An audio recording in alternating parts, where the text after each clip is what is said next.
We are going to start now. Good afternoon, everybody. This is Marianne Osher, and thank you so much for joining me today. We are going to have an interesting hour talking about 5 steps to a happy retirement. And I am a retirement consultant, coach, educator, speaker, and I'm eager to share what I've learned over the 7 years that I've been practicing. So let us jump right in to talk about what we're going to do today. We are going to cover 3 things. The first one is the challenges and opportunities you face with such a big change happening in your life. The second thing we'll talk about is how others have actually very successfully navigated this very turbulent time as you go through the transition from your career to this time of your life. And then lastly, we're going to talk about the 5 things that you can do to land in a very good place. Those are the 5 steps. So to begin with, make my slide work, what is your ideal idea of retirement? What is an ideal retirement life for you? For most people, it is certainly a life with less stress, a life with less pressure, with all of the stuff that goes on with a career, and certainly with less of the frustration that goes with it. And the thought of being free of all of that stuff is enormously appealing. And in fact, the freedom is exhilarating. It truly is. The picture for many of us as we move into this time of our life is that it's almost a perpetual vacation. In fact, what we really want is a time of our life that is fulfilling, that it means that our life has a sense of meaning, that it is enjoyable, we're having fun. After all this time of your life, you've worked so hard to earn the opportunity to enjoy this time of your life. You want it to be engaging so that you feel vital and alive and real, so that you have that sense of fully living this time of your life. And of course, you want to be happy. We all want to be happy, and heaven knows you deserve to be that at this time of your life. I often hear people say, is that really realistic? That sounds great, but, I'm a little bit skeptical. I mean, I've heard many people say things like their biggest concern about retirement is being bored. Another one is figuring out how you're going to fill up all those hours of the day when you don't have a schedule like you used to. Or staying busy but feeling like, is it really meaningful? So that you're engaged and stimulated. How are you going to do that? And then if you're in a couples relationship, there is the increased challenge of being together 24/7 when you weren't in the past. So when most of our honeymoons most of our retirements start with a honeymoon period. In the beginning, it truly is just nirvana. It just feels fantastic. And after all, you're being liberated from 30 or 40 years of pressure. I mean, when I retired, I had been working for 40 years. And it was so exhilarating to be free of all of the things that meant. And it's a time to just relax and recharge and just enjoy being. And some people at that point move seamlessly into retirement and live their lives very happily. But for the rest of us, the day usually comes when that retirement that honeymoon ends. And that honeymoon period can last from anywhere from a couple of months to a couple of years. Now, I hear somebody with some background noise, so if you wouldn't mind, let's see, I'll mute everybody.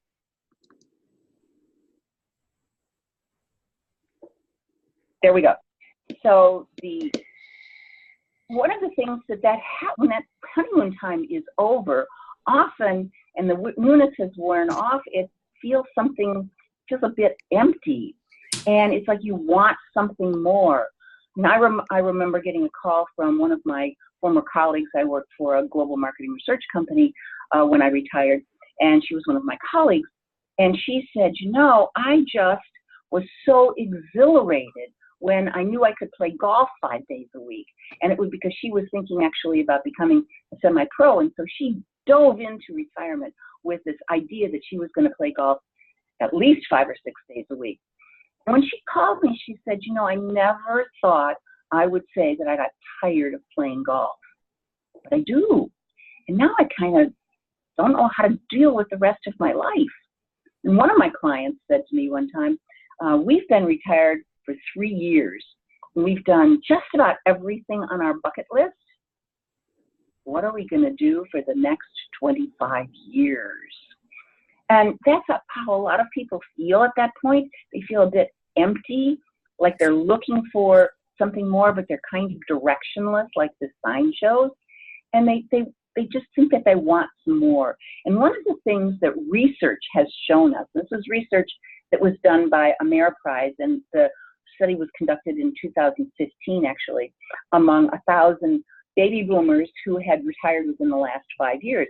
And what they found was that 70% of those respondents were actually having a challenge adjusting to this new time of your life.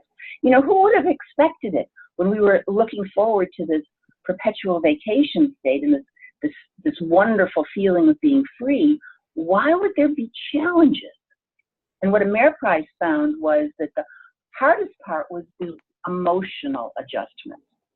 You see, when we there's a big change in our life, like retirement, we go into a period of transition. And in that transition, you're facing things that are different. And for example, one of the reasons why the people in the Ameriprise study, what they said is that they truly missed their identity. Who were they with their business card? What role did they play in the world as a result of the job that they had? They said, you know, it's great not having other people determine what my schedule is, but I need some sort of schedule, and I don't sort of know how to put that structure together. They also said they felt like they were not worthwhile anymore, that they weren't making a contribution. And that's a very empty feeling. And they also said that they missed the social, they missed the interaction with their colleagues. And in fact, one research study said that the researchers went in expecting people to say that what they missed most was the money, and what they said that they missed most was the social interaction among their colleagues. And they miss a sense of achievement, you know, that sense of accomplishment. And none of us like this feeling of ambiguity when this picture that we thought that we had of what retirement was going to look like with us just relaxed days and full of fun and leisure.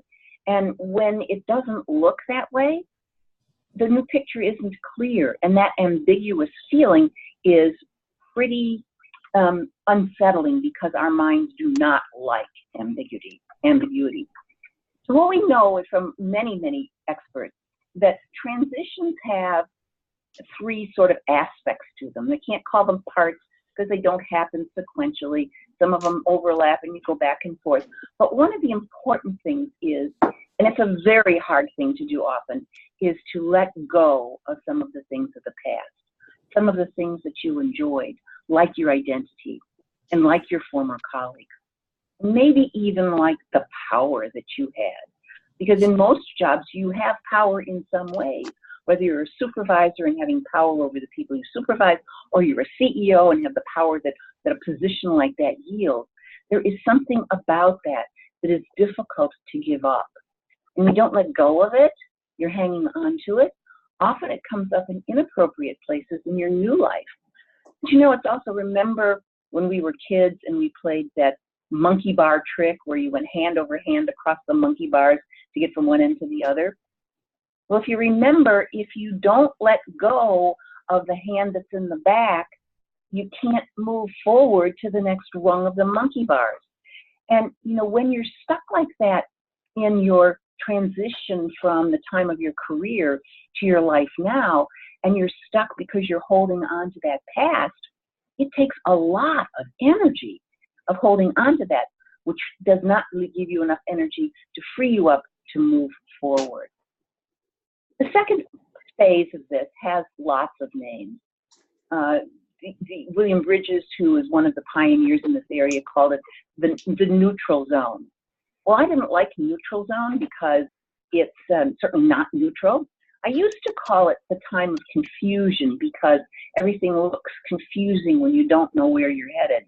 But now I've learned to call it the time of discovery, Because in this time when everything is just unclear, it's an opportunity to discover what you want the new time of your life to look like. It's a time to reflect on the things that are important to you and what you want this to be like. But normally when you're going through a time like that, it's very unsettling. And in my workshop, the 5-week workshop that I do, often also online, we begin to unpack how you can deal with that, how you can deal with that time so it ends up being a productive time. And then the third phase is the new beginning. You know, it's like the flower that's beginning to open up and you can see your way.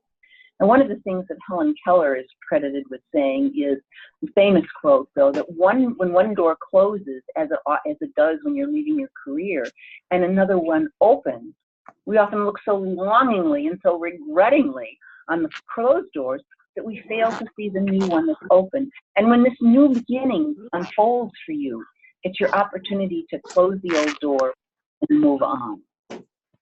The other message that is very important to understand, and that is, if you're feeling any of those things as you're moving out of your career to this new time of life, you're not alone. It's extremely normal for that to be happening. And in fact, Jane Pauley, the TV journalist who used to be the anchor of, I think, Good Morning America, when she retired, she was in this state of not knowing what was happening for her. She didn't have a clear picture. And she called that her like groping in the dark. And she said it took her 4 years to work through that time of confusion, that time of uncertainty, that time of figuring out what your new life looked like. Now, it doesn't have to be 4 years. It can be 4 months or 4 weeks or however long it is. The point is, hang in there, because it is a process that you're going through. And however long it's taking you, it's how long you need to do it. Now, another thing that's important is to be aware of what the retirement landscape looks like today. Now, it used to be when my parents retired, when my father retired, my mother didn't work, which is pretty typical. You went from work to leisure. There were 2 phases. There was nothing else. You were expected only to spend your whole life just having a good time. Maybe doing a little volunteering, but mostly it was just about having a good time. But we now know that today's retirement is not like that at all. In fact, today's retirement has 4 phases. And so that means it's a journey. It's not something that just unfolds overnight. It's something that you move through, live through, and enjoy. And it's helpful to know that what this landscape looks like, because as you're aware of this bigger picture that's unfolding for you, it's much easier to see the possibilities. It's much easier to see how you might want to structure your life. It's much easier just to make this the best time of your life. So it's awareness and is a key here. So in this first phase, of course, there's the jubilance of retirement. And people typically follow one of 3 paths. The most common one is to go up the high road to this wonderful time of your honeymoon, which, as we just talked about, is a great, wonderful way to relax, to unplug, to rewire, to recharge your batteries. Unfortunately, a number of people go down the low road, that low road to gloom and doom, typically because their outlook on what to expect for retirement is one of gloom and doom. Instead of seeing possibilities, they think, my life is over. All the good things are behind me. There's nothing good ahead of me. And the truth of the matter is that isn't true. But many people fall into that gloom and doom mindset. And what we know from research is that if you do, that often leads to depression, and probably very serious depression. It certainly leads to impaired health. And often people die way younger than they needed to. Now, the third path out is kind of the straight one across. And that's where you say, man, I'm so ready to be out of my career. I'm so ready to jump into what's next for me. You go headlong into it. And that's what I did. That was my story. I knew because, I retired twice. I retired the first time in my 40s when my former husband, who was quite a bit older than I was, retired. And we moved to beautiful Marco Island. And I didn't understand any of this stuff, and I didn't understand why he was having such a difficult time. He went into the gloom and doom stage for sure. I went on and got a real estate broker's license and was running a real estate company. So I wasn't, I was enjoying that time of my life. But then, unfortunately, that situation ruined our marriage, and we became part of the gray divorce statistic. And so I went back to work and worked for another 14 years. So when I retired the second time, I knew I wanted to have a clear path where I was going. And so that's when, a year before, I started studying relationship coaching, and it was a year-long program. So when I was finished, when I retired, I went zoom right into this next phase. Now, the truth of the matter is I didn't realize that I needed some of that time out, some of that time to recharge my batteries. And so after a couple of years, I sort of hit the wall and had to take 3 months off to recharge my batteries. But the truth is that at some point, we all need to go through that. Now, the other thing is that red circle that you see on the screen now, that's typically where people go through this transition that I was talking about before. So either you go on the honeymoon stage, and then it starts to fade and it's over, and so you start to say, oh no, now what? Now what is this retirement going to look like? What's the next 25 years going to look like? Or you begin to climb out of gloom and doom and still go through this transition. But it typically happens at that point, just before you're ready to enter phase 2. And phase 2 is where you're re-engaged, you're plugged in again. And this is this is a phenomenal time of retirement. It's a phase when a more realistic life begins to emerge. It's more balanced than just relaxation and leisure and travel. It's one that has more of a diversity. And just like your financial plan has a financial portfolio, what we know now is in this phase 2, you also need to have a happiness portfolio, a plan for what you want your whole life to be like. Now, it's important because it needs to have a foundation of something that's meaningful that we're going to talk about in a minute. And Socrates has a famous quote that says, "Beware of the barrenness of a busy life." I can't tell you how many people I've worked with as clients, but also know as friends whose schedule is totally full. And yet, at the end of the day, they say, so what? It's because they're missing some meaning and purpose in their life. And that's one of the keys to the second phase of all of this. And then, at some point, and who knows how long phase 2 will be, I'm not going to put an age on it because I've seen it happen in lots of different ages. It's when it's ready for you to sort of downshift. And that means you're still doing a lot of the things that you were doing. Your life still feels good like it did in the second phase, but you're willing to sort of slow down, to just do a little bit less than you used to. I had a friend and colleague we actually partnered on some projects, and when he hit that stage of downshift, he thought there was something wrong with him.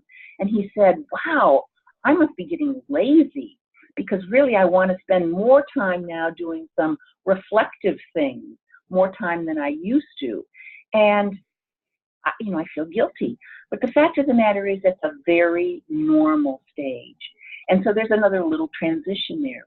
I have another friend who's a psychiatrist and psychologist. Her name is Donna Daisy. And when she hit this downshift period, she said she was able to say, wow, I'm really enjoying my life and I want to continue enjoying it.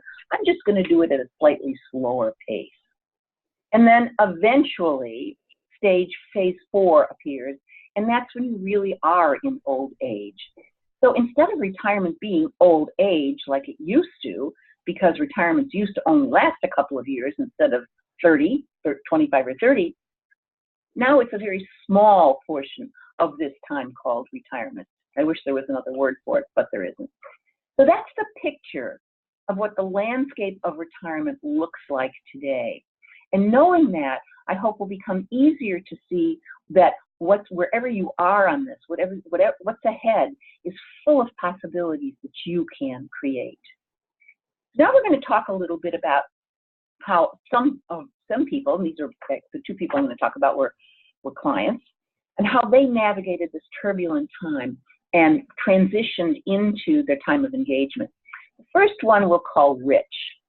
Now, I know some of you might be skeptical that it's possible to climb out of that if you happen to fall down that slippery slope to doom and gloom in the first phase of retirement. You might be skeptical that you'll ever get out of it. But Rich is a great example of how you can. I met Rich at a dinner party, and he was still very much holding on to what he did in the past, what his old identity was. And that was very evident to me because he introduced himself by telling me what he used to do. So he was clearly holding on to that. But then when he came to work with me, it was very clear that he was in serious depression. I mean, he couldn't get up in the morning. And he said to me many days, at 2 o'clock, I might have enough energy to read the newspaper, but there's never any energy to do anything else. And he was struggling. So we started to examine what his attitudes were toward retirement. And don't you know, we found that attitude of it's all over. The best is gone. What do I have to look forward to? And as we started to examine that, he began to see that that probably wasn't true. So he started to change his mindset about that. And because he was so stuck in this transition, as we began to explore these things, he was able to let go of that hand on the monkey bar and move forward. Poor Rich loved to sail, and he was so depressed. He never went out on a sailboat even. But we began to work through this, and he went through the letting go, and we explored what his identity is without his business card. And we started to focus on some of his old dreams, things that he used to think about that he'd love to do someday if he ever had time.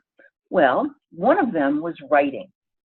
And he decided, okay, I'll take a writing class.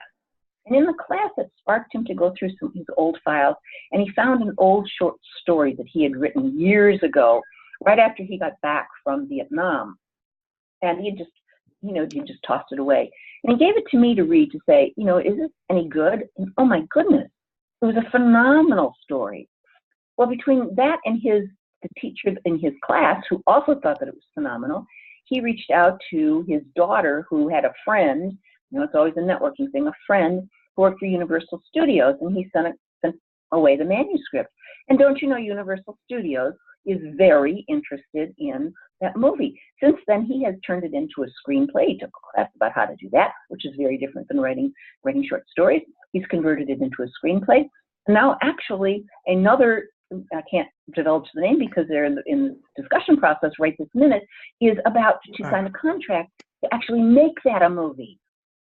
And at the same time, he decided to reignite his desire to write his learning memoirs, a book about the memoirs of his life that all had lessons. And he's an aviation expert.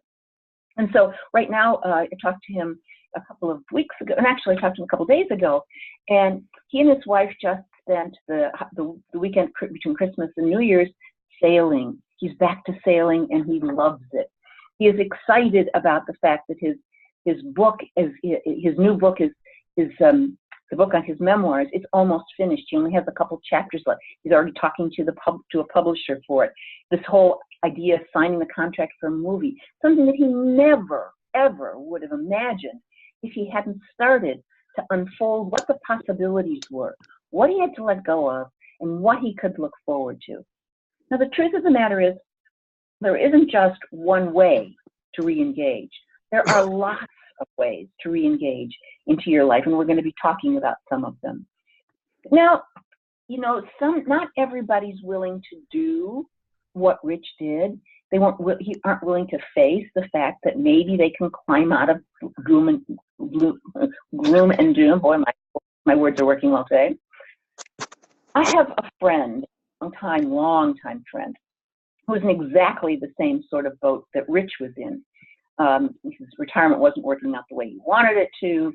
He thought that maybe it was where he was living, so he sold his condo and bought a house with a boat dock in the backyard, and he bought his boat, and he was all excited about being able to go on his boat. Well, a couple of months later, he wasn't going out on his boat anymore. Pretty soon, he and his wife got divorced, and he just was sliding down into that gloom and doom. And I talked to him about doing these same things that Rich did, but he wasn't willing to. And I've got to tell you, unfortunately, today, he moved to another place thinking maybe if I move another place, I'll feel better. And he doesn't. And his health is failing, and he's miserable. So is it worth taking some time to do the things that you need to do in order to understand what's meaningful to you, to understand what ignites you, that makes you feel excited about being alive? You know what? It is. It simply is. Because when you don't do that kind of work, I mean, when you do, you can be energized and energetic and enthusiastic like Rich was. But if you're not, you're just going to go down that road of depression and feeling like your life is over. And research tells us that 6 in 10 people report a decline in health and a higher risk of depression when they are just not doing anything with their life. Very, very sad. Also, as I mentioned a minute ago, there's not one way to do it. You might try something and that's not quite right. So this is an analogy that was used by Encore Tampa Bay, which is an organization that's an offshoot of Encore.org, the large organization. And this is in Tampa, and they help to connect people with organizations so that they can either have an Encore career and actually be paid for it, or Encore volunteer. But they say, hey, it's like going down a highway. You might get off on one exit to try something, and that might not exactly be it. So you get back on the highway and go to the next stop and try something else. So it's not about it has to be perfect right out of the box. Another one of my clients, whom we'll call Bert. Bert's story is different than Rich's. He was so if any of you out there are concerned about retirement, that would be Bert. Bert was a very successful commercial real estate broker. And when he came to me because his financial advisor said to him, Bert, you're missing retirement. And he was conflicted about that because he loved what he did. And he didn't want to give up that thing that he enjoyed so much, but he didn't want to miss retirement. And he said to me, this is the 8th time I will have tried retirement, and I just can't do it. Well, that wasn't true. He did it this time. So he was, as I said, he was a very successful entrepreneur, and he couldn't imagine working part-time. He just couldn't see that as a possibility. But as we began to unfold the things that were important to him, we figured out a way to make that happen. Then we realized that there were some other things that had him stuck in not retiring, stuck in his career. And one of them was he felt very passionate. He and his wife were very passionate about a charity in, I believe that it was into Haiti. I'm pretty sure it was Haiti. And they certainly invested money, but they also spent time down there physically working and helping with this charity. And he was, when he looked at what he was afraid of with retirement, it was not only giving up what he enjoyed about his job, but he was afraid he was going to get sucked into that charitable work, and that would consume his life, and then he would still not have the fun that he knew he was missing with some of his friends. And so once we began to brainstorm about ways that he could address both this issue of holding on to the parts of his profession that he loved, but doing it on a much scaled back basis, and recognizing that he had to set boundaries about how much time he was going to invest in the give back portion, what that opened up for him was the realization that he really could have a much more balanced time in his retirement. And so today he has what he calls the best of both worlds. The financial advisor who referred him to me recently saw him at the airport, and he and his extended family were off on a trip, and he said he has absolutely never been happier in his life. He found the balance that he needed in the things that were important to him, and now he was truly enjoying retirement. And Rich, who was stuck in retirement or stuck in transition, is now thriving in his retirement. Well, one of the secrets behind both Bert's and Rich's story is that they came to grips with a sense of purpose. Now, I said earlier that one of the things that we look for is having a fulfilling, meaningful life. And the truth is that meaning is something that is fundamental to all of us as human beings. We have to have meaning in our life. It's a basic need. And so what is purpose? Purpose and meaning are often used interchangeably. Purpose is that sense of a reason to get up in the morning. Meaning is the value that you assess to events that have happened in the past. Let me tell you about my purpose journey. You see, when I started doing all of this stuff, I thought that I didn't have a purpose, because I thought that purpose meant that you had to be a Mother Teresa or a Martin Luther King or a Gandhi, that you had to have a save the world kind of purpose. And if it wasn't as big like that it wasn't a purpose. And that's just not true. For me, my purpose emerged when I realized how fundamentally rewarding it is for me to work with people to create retirement as the best time of their life, to have the best relationships that are possible. That gives me a sense of purpose. For Rich, it was sharing his lessons, sharing his experience in Vietnam through the movie that's going to be made, sharing his experience and lessons through the books that he has written. For Bert, his purpose always was to help other people, but he realized that had to be part of a bigger picture, that it had to fit into the other aspects of his life. And so what we know, I used to teach purpose workshops when I lived in Naples, Florida. I recently moved to Huntsville, Alabama. And we used the formula, if you will, of Richard Leider. And that was he wrote a great book called The Power of Purpose.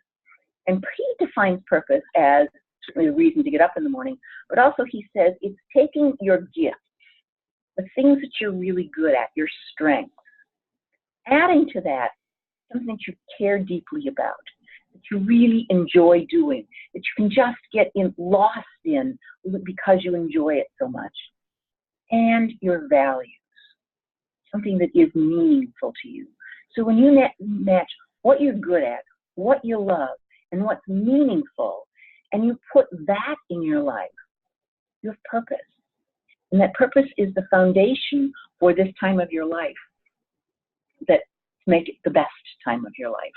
And discovering what that is might happen while you're going through the transition stage of your life, when you're doing more reflection. It can be any time when you say, gee, what are the, and I have a set of exercises that we do in my workshop, and that will be in my book that's coming out in a couple of months, that talk about, here are the exercises that you need to do to come to get in touch with what that purpose is, and ways that you then can move forward to bring it into your life.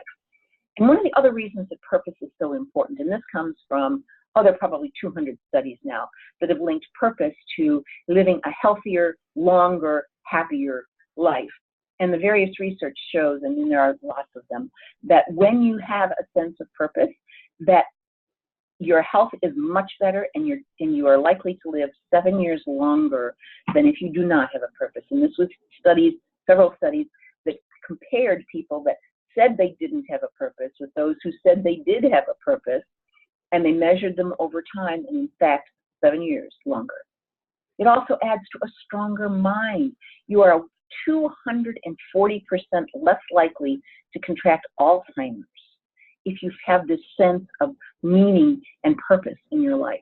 It leads to healthier heart, to better careers, although you may not care about that at this moment, more fulfilling relationships, just all kinds of things that are good for you and good for the world around you. So purpose does matter.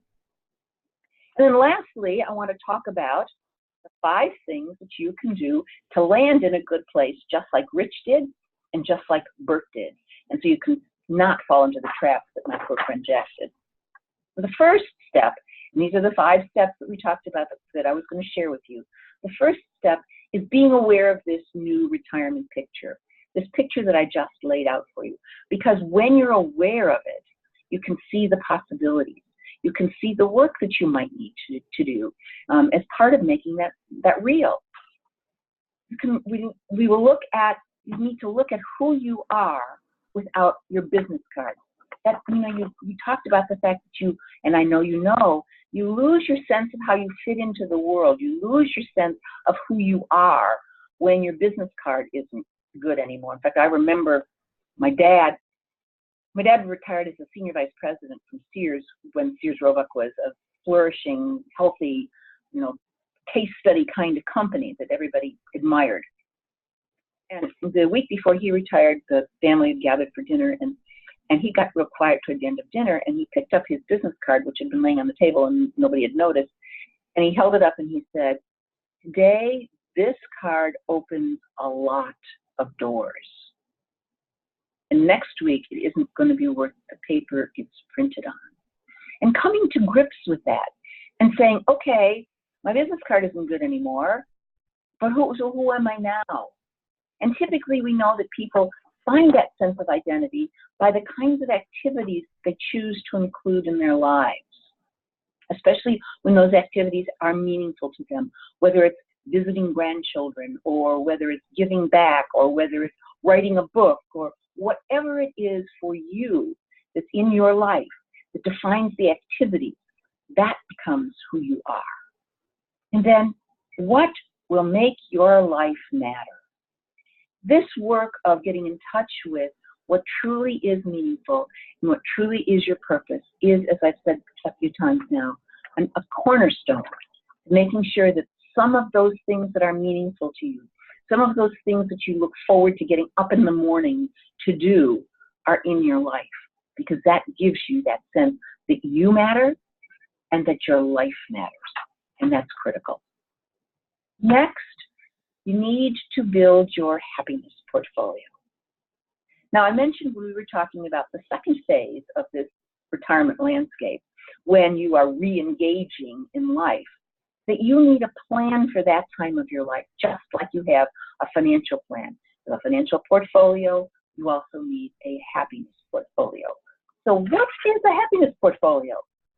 Well, the way that I look at it is through looking at the 8 areas of your life, non-financial areas. We leave the financial planning to your financial advisors. This is all about the non-financial side. First of all, professional. Do you or do you not want to continue working in some way? Now, we now know that people who are anticipating retirement, 80% of them say they want to work in some way.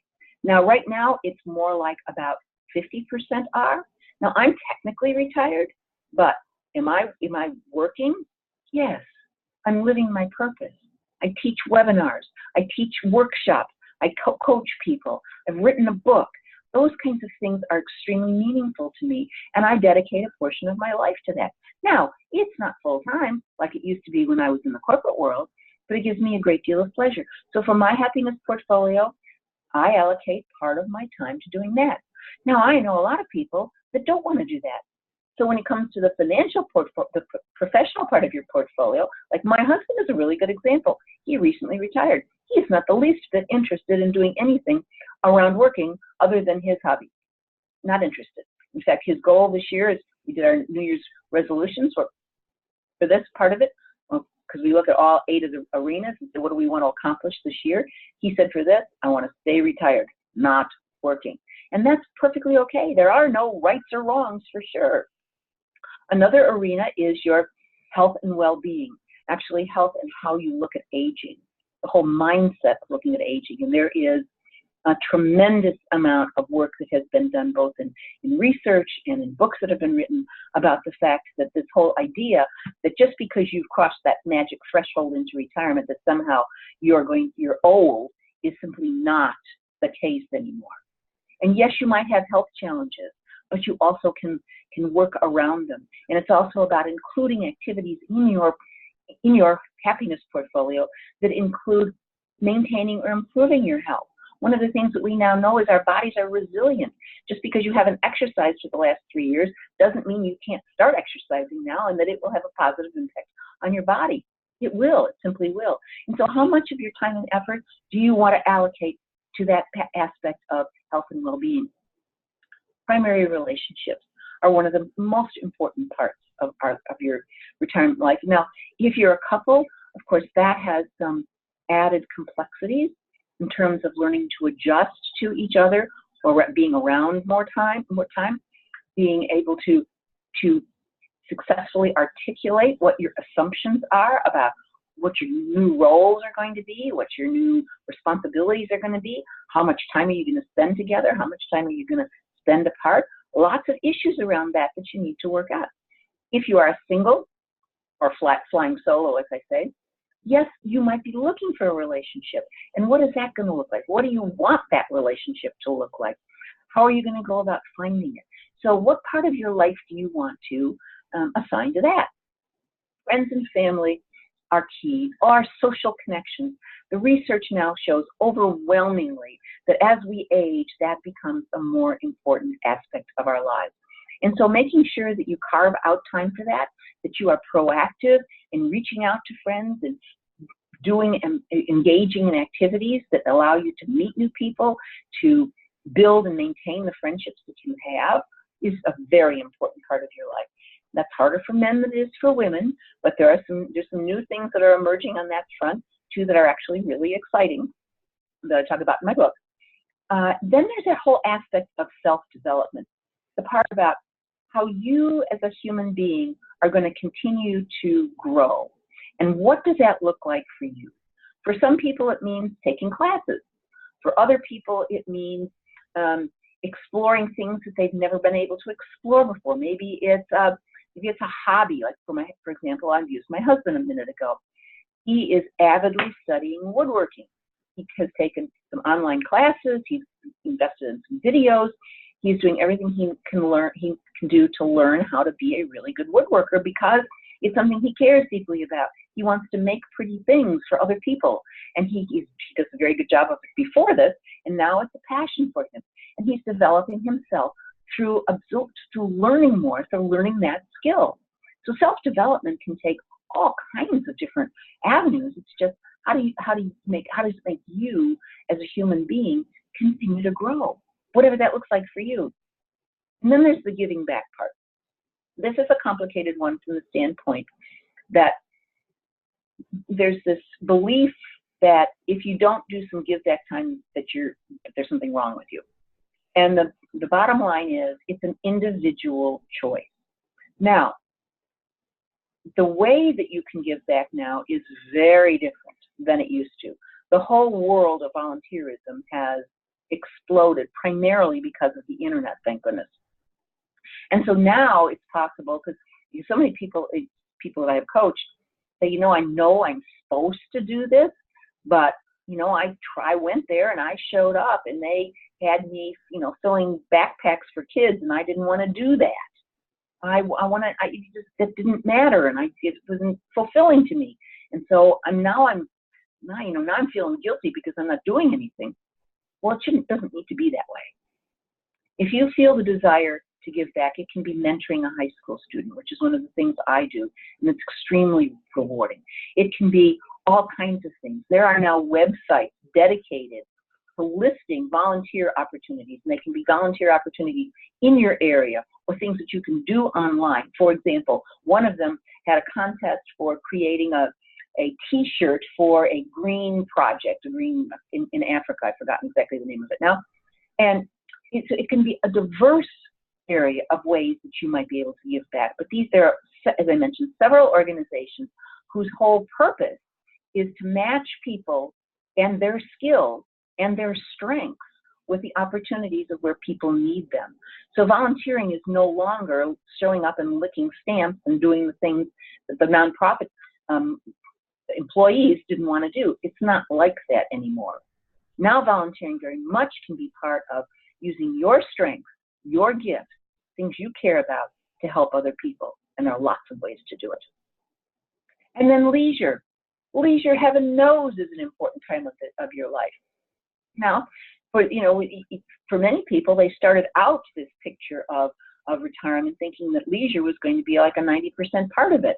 And leisure can be playing golf, playing tennis, traveling, whatever it is for you. And there needs to be a healthy component of that in this time of your life. And it overlaps with family and friends because it's ways to connect with people. It's It can overlap with self-development because what you do your leisure time might be involved with a hobby that you care a lot about. So it can be whatever it is, but leisure is not a bad thing. Leisure is a very good thing, but like everything, it needs to be balanced. It needs to be balanced so that there is time for that, and there's time for each of these other components of your happiness portfolio that are important to you. So it's about the balance. And the last arena is spiritual, and it's spiritual or religious, however you want to look at it. And it's all about the fact that particularly at this time of our life, many of us are more interested in exploring that part of our life. Maybe it was important to you before, and you're continuing that dedication, and maybe it's something that is time for you to look at a little bit differently again. Whatever it is, the question is not what you should do or that you should do it. The question is, what do you want? Is this a time that you want to explore this? Is this a time you want to expand your knowledge about it, your participation in it? Is it a time that you want to do more or not? It's truly each and every one of these 8 arenas is all about answering the question of what do you want this time of your life to be like? And so the truth of the matter is we know that with no plans, that a vacuum can fill up on its own, and sadly people sort of just often drift along, and one day they wake up and they say, oh my gosh, how can it be that I've been retired for 15 years already? Because they were just drifting. I know that there were times in my life, in my career particularly, when I look back on them and I say, geez, I was living on autopilot. But you don't want that to be how you spend these wonderful years in your third act. The other truth is, if you don't have a plan, somebody else is likely to come up with one for you. And it may or may not be the kind of thing that you really want. So it's also about, you want more, but you don't know how to get it. And without a plan, you can't fill your life with those things that will make your life feel fulfilling at the end of the day, whatever that looks like for you. And so the 5th step, and it's also a very important step of making this the happiest time of your life, is being aware of some of the tools that can be happy, that can help you with this time of your life. One of those tools is resilience. Resilience is that whole art of being able to bounce back when something bad happens, when you fall down and have to get up. And some people are more naturally resilient than others, but the beauty of it is, what we now know, is that it's a skill that everyone can learn. And a great book to read about resilience is The Resilience Factor. And it goes through, first of all, it talks about resilience in the beginning, and then it has the whole back part of it is all action things that you can do to learn various aspects of resilience. It's an excellent book, Resilience Factor. The second one is understanding what happiness is. I said in the beginning, we all want to be happy. And the name of this webinar is 5 Steps to a Happy Retirement. But what does happiness mean? And how do you really achieve it? Because there are an awful lot of myths out there about what happiness is, that it can be, buy a bigger car, buy a bigger house. And does that necessarily make you happy? Research shows that it doesn't. But there's a lot more to it than even that. So it's about understanding what that is and finding what that happiness point is for you. And the last tool. And these are 3 tools that are necessary to help you truly make this the best time of your life. So the first one is resilience, and improving your resilience. We all can increase it. The second is being in tune with what really makes you happy. And the third is to flourish. What is it that it takes to make you feel vibrant, vital, alive? And that's one of those feelings that we all enjoy. When we feel that way, it feels good. Well, what does it take to feel like that? To understand it. So those are tools. Another tool that you can use to make 5 steps to make this the happiest time of your life is I have a workshop. I've mentioned it a couple of times, a 5-week workshop. It's that actually covers these exact same 5 steps in much more detail and filled with the same exercises that Rich went through and that Bert went through and the hundreds of other people that I've coached have gone through. And so you will have them as part of the workshop. And there's time, although it's not one-on-one coaching, there is one of the bonuses is an hour of one-on-one coaching with me, but you also every week have Q&A sections where we do some group coaching around these exercises and around the questions that come up. So the Q&A calls are an important part of that. And then 3 bonuses. One of them, as I mentioned, is a free hour of my time to talk about whatever you want to. It can be talking about something that you're stuck in on the workshop. It can be something that's come up in your life that you're not aware of or that you're concerned about, let me say. Whatever it is that you want to talk about. And the third is, for the last 3 years, I have conducted a virtual symposium called Transitioning into Retirement, in which I interview 12 experts. Each year it's 12 different people, all of whom are experts in a particular aspect of this transition and in this making this truly the best time of your life. And they are people who've written books and have been on television and are some of them world-renowned people that share their secrets with you. And one of the bonuses is you can have all 12 recordings of the most recent one, or actually any one of the 3, for free. That's part of the bonus. And this workshop, the next one, starts next week, so it's time to sign up. And the price usually is $497. However, I've reduced it to $297 because I believe that that is a price that is more than fair for all that you get from these, not only just the bonuses, but certainly all of the work that you end up with, the insights and the progress that you make, because you will walk away with your own happiness portfolio. So go to retireandbehappyworkshop.com, contact me at marianne@retireandbehappy.com, or please feel free to call my cell phone, which is 239-216-3030. Thanks for joining me, and I hope you truly do make this the happiest time of your life.